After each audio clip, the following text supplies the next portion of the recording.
worked attacking from the full guard, we've worked passing the full guard, we've worked some defense from the full guard.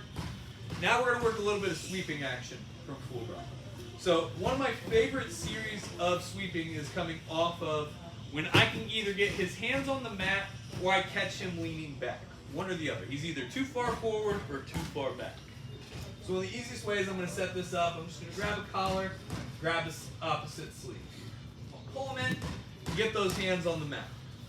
This is the natural reaction here. If I pull a grown man into me, he's going to pull himself back, right? That's great. All I'm going to do is follow him here. So I'm here, I pull him in, I fall back. Now, the side that I had the wrist, I'm going to post that hand right next to my hip here. And I'm trying to put my armpit over the top of his shoulder. As I'm doing that, I'm posting my outside foot and I'm hitting him with my belt in the square of his chest. So I'm here, we're working. Boom, I'm here, he goes to sit back.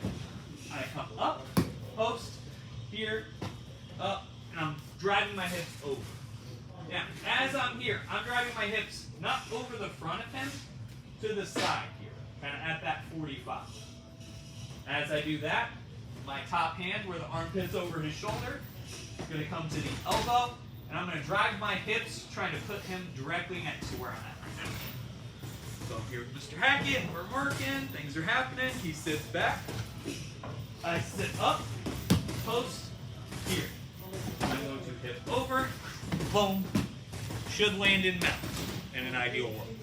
Now, the second you land here, your arms are crossed. You're going to cross your heels under his butt, curl your heels up to your butt, post both hands in the mat. Because generally what happens when you sweep someone directly from full guard to mount, they panic a little bit. So they're going to have this initial bull ride moment where Mr. Hackett's going to freak out, run, do stuff, and I'm here. I'm just keeping my balance, keeping my feet crossed so that he can stop. Normally they'll buck and move and try to get the cheap sweep back so that they don't score here. Second they stop that, boom, then I can sit, start attacking from the mounted position. But we're here. Grab the collars here, I pull in. He goes to sit back, I follow. I post my outside foot, sitting up, capping right here at the elbow, here, to push this arm across and help myself turn. I cross my heels under the butt, curl my ankles in, circle, wait for him to stop bucking and moving. Once he's done with that, boom, I can sit to the low mount or start working up towards high. Questions on this? So your left leg never clench or always sit down. Yes. Yes, because when I'm here, what I don't want to end up having happen is that jump over escape that a lot of people will try. You know, like when we're doing scissor sweeps and stuff, a lot of people will hit that jump over. This one I'm not as worried about scooping this side because he's not going to be able to get his leg posted. And I'm moving his chest more than I'm moving his hip. So when I'm coming up here, one of who's asking is, does this leg drop down? It doesn't, because I'm trying to move his chest around, not his hips. His chest is what's driving that motion, not his hips. Once his chest and head go, then his hips will follow, and I'm not as worried. Other questions on this?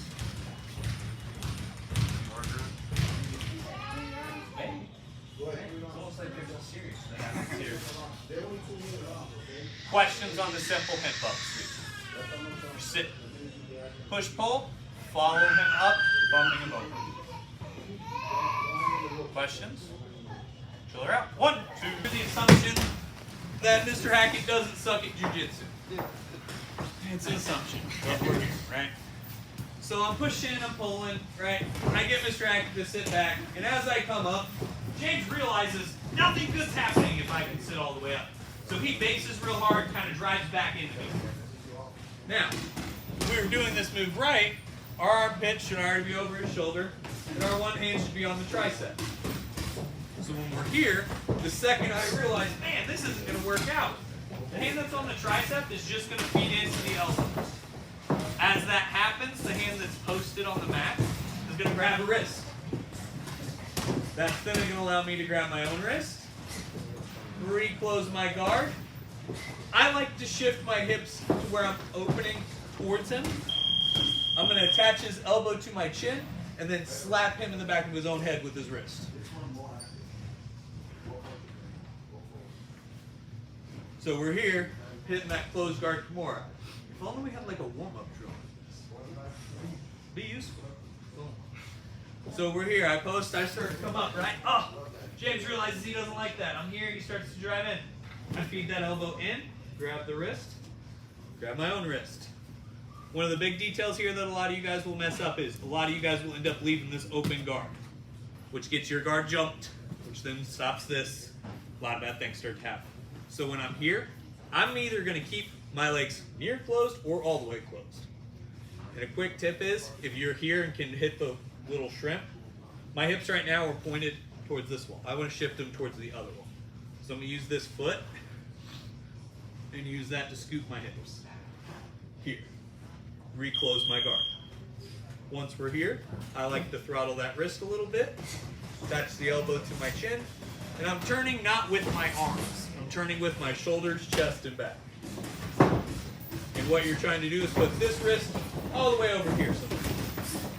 Most of the time, they don't have the shoulders for that. You just got to get it over your knee.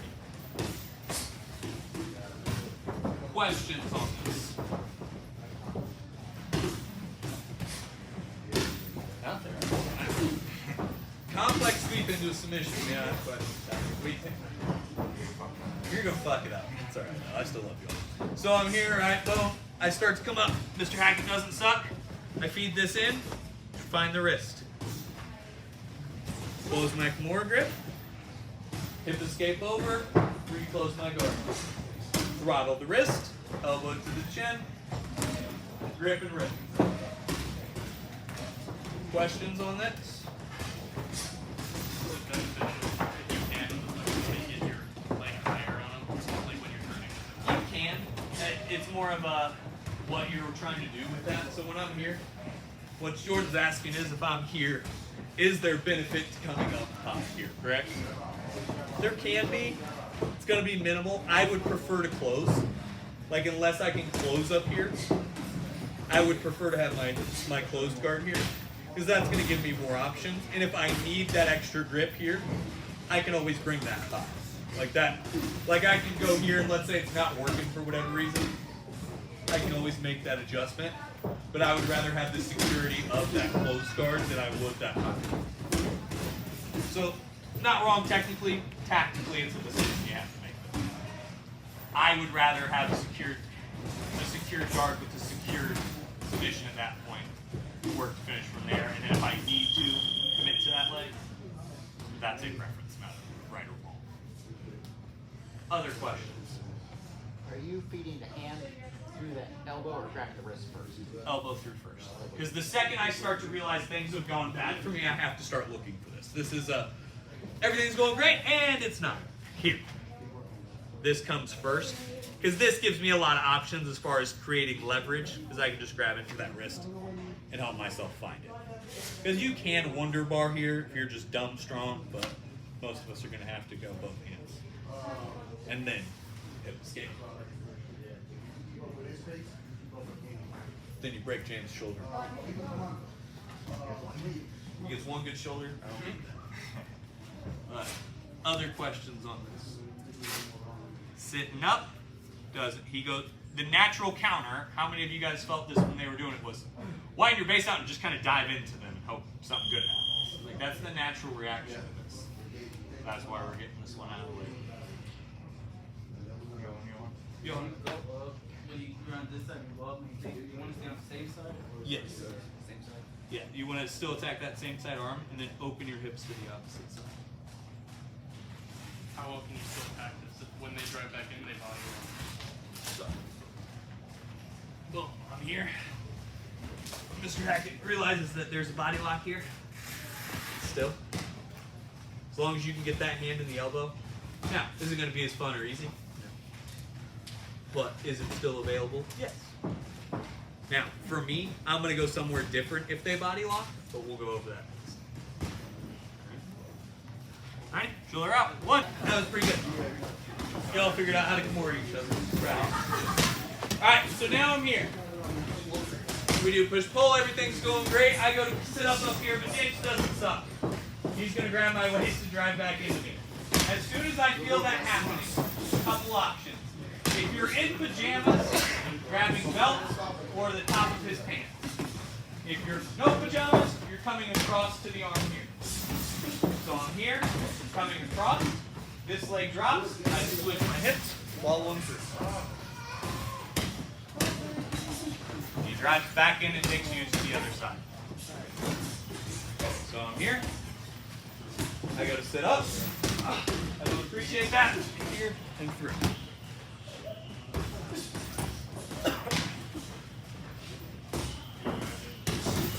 Yes, my left hand is doing all the work on this. So you guys can see it from this angle.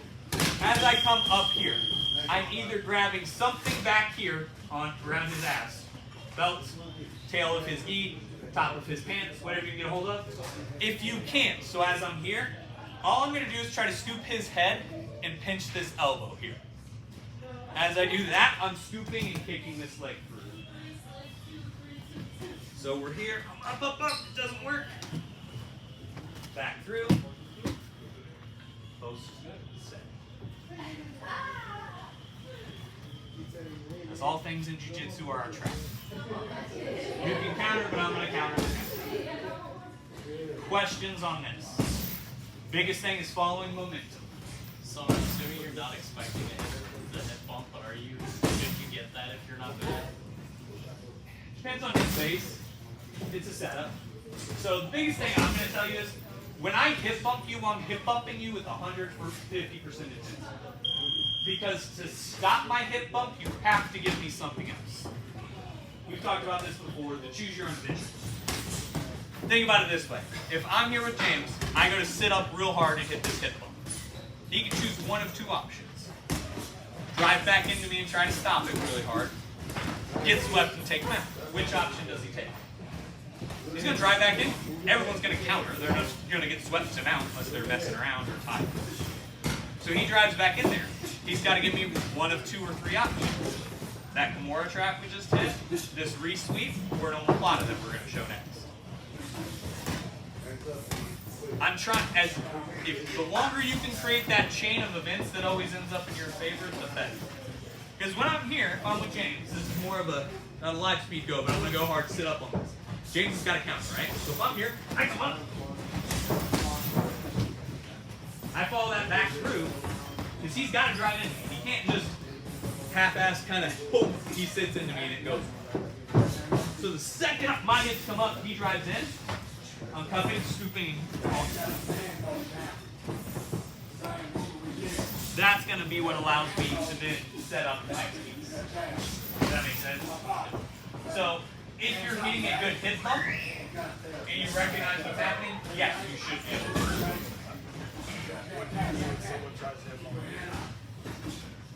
Someone were to try to hip bump Me? Oh, I'm way scrapping. But you got to realize, if you're hip bumping versus me, you're setting something else. So at that point, it's squaring your hips and keeping you back down to the ground. It's more of negating the problem than I can't solve the entire math equation in one step. Sometimes you got to chop it into bits and pieces. Order of operations, is that right? Alright, yeah, you got to do parentheses and all that. You got to do it in order. And sometimes defense is that. It's not, you can't solve the whole math problem at once. You got to kind of chop it up and break it down. But we'll go over the time. Because we're grabbing. Questions? One more time, other than that. Here, Mr. Hackett. Good things are happening. I go to sit up hard. Oh no! I don't appreciate that. I'm here. I've got just good grip with this. I follow here, kick through, come up. Cross your heels, curl them up to your butt. Settle. Ride the Bronco. Combat Jiu-Jitsu.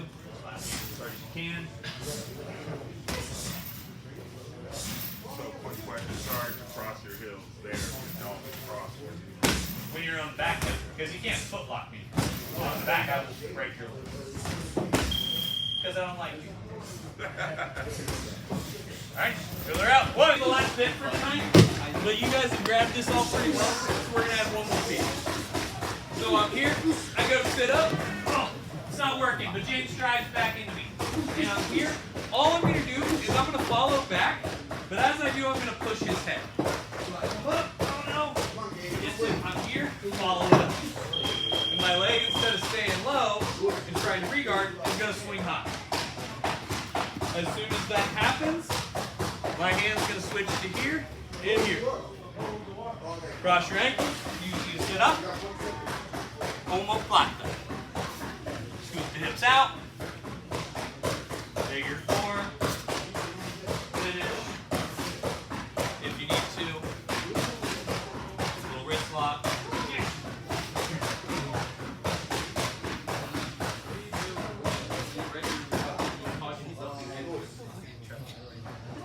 Hammer your heels so that you may be walking it out. So I'm here. You gotta sit up. Oh, it's not working. As I'm falling back, I'm pushing the head, following the weight. Just using that rotation across the small of my back. Sit yourself up. Once you're here. The biggest mistake all you guys make is when you're here in an omoplata, a lot of you guys are trying to figure four and keep weight down. When I'm here, I extend my feet, cross my ankles, and I hammer them to the floor. Because it puts all the weight over his shoulder, not behind him. Because when my weight's back here, Mr. Hackett can pop his head up relatively easy, right? Like this isn't, it's not easy, but it's not hard. Get your head up, Mr. Hackett. Mr. Hackett, get your head up. My shoulders gonna pop if I do. Yeah, exactly. That's why we do it this way. Now, once we're here, then all I'm doing is post scoot, and I'm dragging him until he flattens out. Sometimes it's going to be one scoot, sometimes you're going to scoot for 30 seconds, trying to figure this out. Scoot until he flattens out. Once you get here, then I like to just keep a hold of that elbow and then figure four. That helps keep this nice and tight. So that way I can scoop under the arm, whisper something just a little weird in his ear. Not too weird. Just be like, hey, something just a little weird. It messes with them not just physically because you're breaking their shoulder, but mentally they then have to wonder, why did he say that to me? And that, sometimes you just got to inject a little bit of chaos into the world. That's my favorite way to do it. Questions on this? We'll do it one more time, but questions. When naturally a lot of people want to posture up when you start going for it, did you bring that outside leg, keep it under the omoplata, or would you keep it under just in case? Like, you can Oh no, I would follow it instantly to the omoplata. Because let's run through worst case scenario what happens. Right? I come up, boom, he drives back, I get here, and let's say as I'm coming here, Mr. Hackett postures way up. Start to scramble, feet up. Then the scramble is a foot. Take it, you know, you can at that point start what you need to. Or you can start hammering those, trying to hammer your heels back down. Either way, you've gotten out of full guard, gotten yourself into a better position. Other questions on this? Following it through, pivot towards that omoplata, work for the finish. 1, 2, 3.